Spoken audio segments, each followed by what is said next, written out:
11-й. Смотри, что творится, я не знаю даже, что это сейчас взорвалось. Это, наверное, диалект.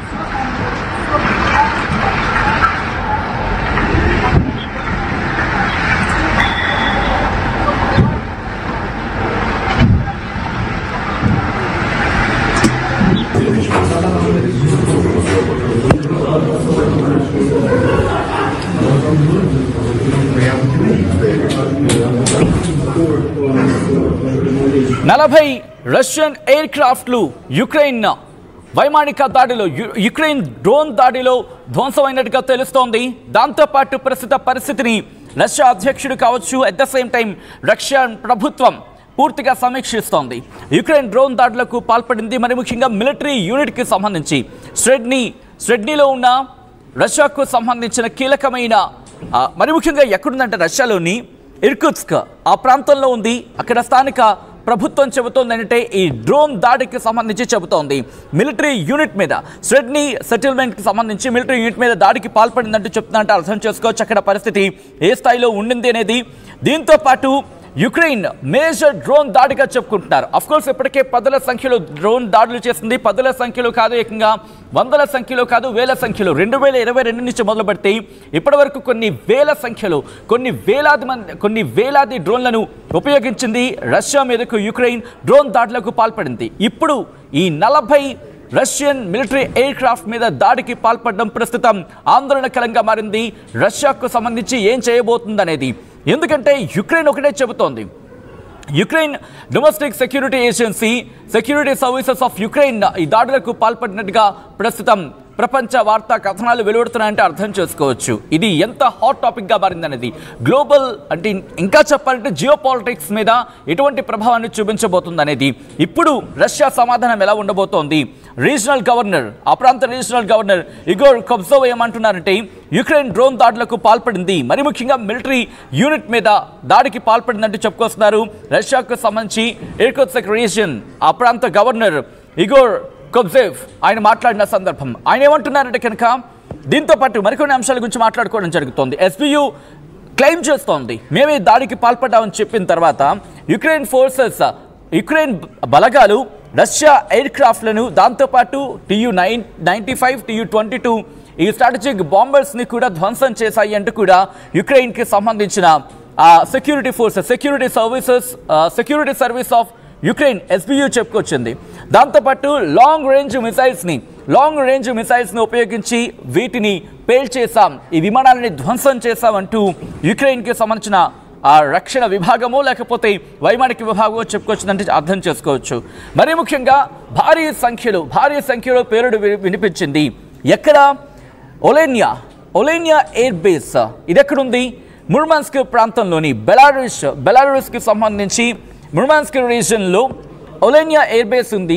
ఇక్కడ భారీ శబ్దాలు, దాంతోపాటు మరి ముఖ్యంగా మీరు చూస్తే పెద్ద ఎత్తున దుమ్ము ధూళి ఆవరించిన పరిస్థితి, నల్లటి పొగ ఆవరించేసింది.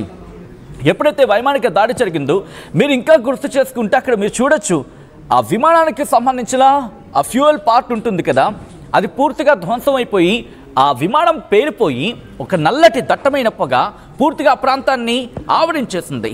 ఇదే అంశానికి సంబంధించి ప్రస్తుతం తీవ్రమైన చర్చ జరుగుతోంది. ఇక్కడ ఎయిర్ క్రాఫ్ట్కి సంబంధించి మాట్లాడుకున్న సందర్భంలో న్యూక్లియర్ వెపన్స్ని మోసుకు వెళ్ళగలవు ఈ ఎయిర్ క్రాఫ్ట్ ఏవైతే ఉన్నాయో, యుద్ధ విమానాలు ఏవైతే ఉన్నాయో, న్యూక్లియర్ వెపన్స్ని మోసుకు వెళ్ళగల సామర్థ్యం ఉన్న ఎయిర్ క్రాఫ్ట్ ఇవి. రిమెంబర్, ఇప్పుడు భారీ సంఖ్యలోని రష్యాకు దెబ్బ కొట్టిందంటే అటువంటి మాట వినిపిస్తోంది. ఎందుకంటే ఇక్కడ అఫీషియల్ కన్ఫర్మేషన్ ఎక్కడ రావట్లేదు. రష్యా మీద యుక్రెయిన్ దాడికి పాల్పడిందనేది యుక్రెయిన్కి సంబంధించిన ఆ సెక్యూరిటీ విభాగం, ఆ సెక్యూరిటీ సర్వీసెస్ ఆఫ్ యుక్రెయిన్ చెబుతోంది తప్ప రష్యా ఎక్కడ? రష్యాకు సంబంధించి మళ్ళీ గవర్నర్ మాట్లాడుతున్నారు. ఎస్, ఇలా వైమానిక దాడి జరిగింది అని చెప్తున్నప్పటికీ ఏ స్థాయిలో డ్యామేజ్ జరిగింది, ఏ మేరకు నష్టం వాటినింది, అసలు ఏం జరిగింది, నెక్స్ట్ ఇప్పుడు రష్యా ఏం చేయబోతుంది అనేది ఎక్కడ అధికారిక ప్రకటన రావట్లేదు. ఏ స్థాయిలో దాడి జరిగింది, ఏ మేరకు నష్టం వాటినింది, రష్యా దీన్ని ఏ స్థాయిలో తిరిగి ప్రతిదాడికి పాల్పడబోతోంది, దీని మీద ఇంకా అఫీషియల్ కన్ఫర్మేషన్ రావాల్సి ఉంది. At the same time Russia ఇప్పుడు ఎలా అడుగులు వేయబోతోంది? ఎందుకంటే కొద్ది రోజుల క్రితం Russia, America, at the same time Ukraine ఈ మూడింటికి సంబంధించి చర్చ జరుగుతోంది. శాంతి చర్చలకు రావాలంటూ ట్రంప్ పిలవడం, దాంతోపాటు ట్రంప్ పిలుపు నేపథ్యంలోని రష్యా ఎస్ మేము వాషింగ్టన్లో చర్చలకు అయితే రాము, వేరే ప్రాంతాలకైతే మాత్రం అంటూ కొన్ని లొకేషన్స్ని ప్రతిపాదించింది. ఆ తర్వాత ట్రంప్ మాట్లాడిన సందర్భాన్ని చూసాం. ఏమన్నాడు, ఈ పుతిన్కి ఏమైంది, పిచ్చి పిచ్చిగా ప్రవర్తిస్తున్నాడు అంటూ ట్రంప్ చెప్పిన పరిస్థితి. ఆ తర్వాత కొద్ది రోజుల వ్యవధిలోనే యుక్రెయిన్లోని కొన్ని కీలక ఖనిజ స్థావరాలు ఉంటాయి కదా, వాటిని అమెరికాకు అప్పగించింది. మరి ముఖ్యంగా వాళ్ళకి ఆయుధ సంపత్తిని సమకూర్చిన నేపథ్యంలో ఏది యుక్రెయిన్. సో ఇప్పుడు యుక్రెయిన్ అమెరికా సపోర్ట్తోని ఇటు రష్యా మీద దాడికి పాల్పడిందా? అనేక క్వశ్చన్స్ రైజ్ అవుతున్నాయి, అనేక ప్రశ్నలు ఉత్పన్నమవుతున్నాయి. రష్యా యుక్రెయిన్ యుద్ధంలో ఇప్పుడు ప్రపంచ దేశాలు ఎటువంటి భాగస్వామ్యాన్ని నమోదు చేయబోతున్నాయి? ఎందుకు నేను ఈ మాట అంటున్నానంటే, శాంతి చర్చల కోసం మాట్లాడుకున్న సందర్భంలో ఇప్పటివరకు ఎక్కడ కొలిక్కి రాలేదు. బట్ దాడులు తీవ్రతరం అవుతున్నాయి. యుక్రెయిన్కి ఎక్కడ ఆయుధ సంపత్తి సమకూరుతోంది, రష్యా ఏం చేయబోతోంది, ప్రస్తుతం ఇదే చర్చ.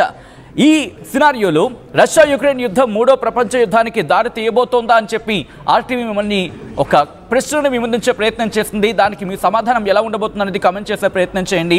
ఎందుకంటే దాదాపుగా సమస్య పోయింది, ఇక సాల్వ్ అయిపోతుంది అనుకున్న సందర్భంలో మూడో ప్రపంచ యుద్ధానికి దారి తీయబోతుందా? ఎందుకంటే ఇద్దరికిద్దరు కూడా ఎవరు తగ్గేదే లేదన్నట్టుగా వ్యవహరిస్తున్నారు. ఒకవేళ ఇదే కంటిన్యూ అయితే కనుక అమెరికా ఏం చేయబోతోంది? ఎందుకంటే వచ్చిన అరగంటలోని ఇటు పదవిలోకి వచ్చిన అమెరికా అధ్యక్షుడిగా బాధ్యతలు చేపట్టిన అరగంటలోపై రష్యా యుక్రెయిన్ యుద్ధాన్ని పూర్తిగా తెంచేస్తాను, దాని శాంతిని నెలకొల్పుతానని చెప్పి ట్రంప్ చెప్పిన తర్వాత దాదాపుగా 6 నెలలు అవుతుందా, సుమారు 5 నెలలు అవుతుంది అనుకోవాలి.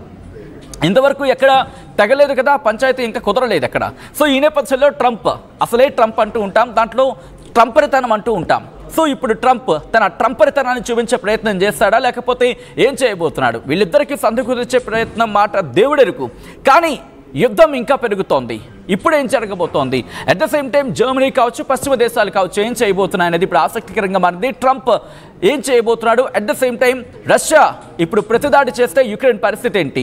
రష్యా ఏ స్థాయిలో విరుచుకుపడే అవకాశం ఉంది? ఒకవేళ రష్యా కనుక తీవ్రమైన స్థాయిలో విరుచుకుపడితే అది మూడో ప్రపంచ యుద్ధానికి దారితీసే అవకాశం ఉందనుకుంటున్నారా?